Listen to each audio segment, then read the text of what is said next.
কালীঘাট তৃণমূলের আব্দুর রহিম বক্সী তার বিরুদ্ধে অভিযোগ এবং তার বিরুদ্ধে যেটা অভিযোগ রয়েছে যে মালতীপুরের বিধায়কের বিরুদ্ধে জমি দখলের অভিযোগ। আব্দুর রহিম বক্সীর বিরুদ্ধে অভিযোগ রয়েছে রতুয়ার মহিলার। রতুয়া থানায় এনে অভিযোগ দায়ের করেন রুকুন্দিপুরের বাসিন্দা শকুন্তলা ঘোষ। 60 শতক জমি দখল করেছেন বিধায়ক আব্দুর রহিম বক্সী সহ 8 জন। রতুয়া বিডিও অফিসের সামনে 60 শতক দেবত্বর সম্পত্তি জবরদখল করা হয়েছে। 2015 সালে জমি দখল করেন আব্দুর রহিম বক্সী, এমনই অভিযোগ করেছেন ওই মহিলা। জমি নিয়ে আগেই সমঝোতা হয়ে গিয়েছে বলে দাবি করেছেন আব্দুর রহিম বক্সী। 15 সাল থেকে একে একে জায়গাগুলো দখল করে নিয়েছে, দখল করে বিভিন্ন রকমের প্রাণনাশের হুমকি দিয়ে বিভিন্ন রকম অবৈধ কাগজ করেছে, আমাদেরকে দিয়ে করিয়েছে। এবার আমরা আমাদের এই সরকারের উপরে ভরসা আছে, আমরা আমাদের দেবত্বর সম্পত্তি পুনরায় ফেরত পাবো। প্রশাসন যথারীতি কাজ করছে।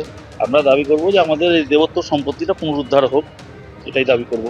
এই সম্পত্তির রেকর্ড মূলে এখানে যাদের যাদের নামে এফআইআর আছে তার জন্য নামে তারা সকলের কাছে বিক্রি করা হয়েছে।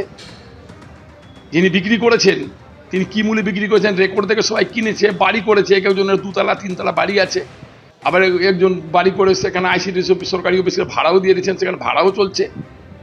ফলে সেই ক্ষেত্রে এরা কেন মামলাটা করেছে আমি ঠিক বুঝতেই পারছি না ব্যাপারটা। হ্যাঁ, আমি কিছু বুঝতে পারছি না কি উদ্দেশ্যে নিয়ে আমার বিরুদ্ধে ষড়যন্ত্র করার চেষ্টা করছে, আমি জানি না। একদিকে আগামীকাল দিল্লির বঙ্গভবনে মুখ্যমন্ত্রীর সঙ্গে বৈঠকের সম্ভাবনা রয়েছে।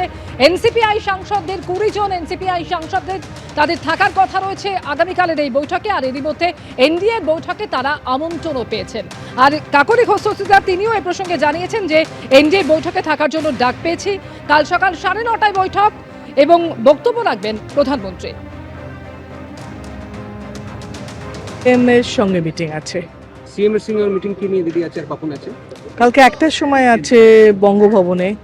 সেটার সিএম এবং আমার ধারণা আমাদের সব আমাদের এমপিদের সঙ্গে বসবে। বিষয়টা তখনই জানতে পারবো না, যাদের কিছু ক্লারিফিকেশন আছে বা কেউ কিছু জানতে চায় বা কারো কিছু বক্তব্য আছে কি না, যে বিষয়ে বলা যেত না সেগুলো হয়তো এখানে বলতে পারবে সবাই।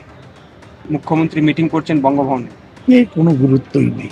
না মুখ্যমন্ত্রীর গুরুত্ব আছে, না মুখ্যমন্ত্রী তো এখানে ওখানে দৌড়ে বেড়াচ্ছে আর সাম্প্রদায়িক কথাবার্তা বলছে। ও মিটিং করে কি করবে বাংলার? চলে আসি পরের খবরে। এবার কাজল শেখকে লক্ষ্য করে চোর চোর স্লোগান এবং তাকে লক্ষ্য করে একের পর এক ডিমও ছোড়া হলো। নানুর থানার পুলিশ কোনো রকমে তাকে ঘিরে ধরে গাড়িতে তুলে এলাকা থেকে বের করে। কাজল শেখকে ডিম ছোড়ার ঘটনায় পুলিশ কয়েকজনকে পাকড়াও করেছে।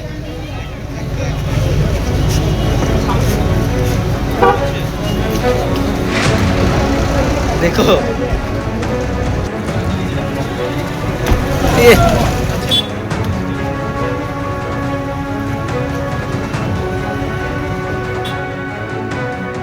এবিপি আনন্দ, এগিয়ে থাকে, এগিয়ে রাখে।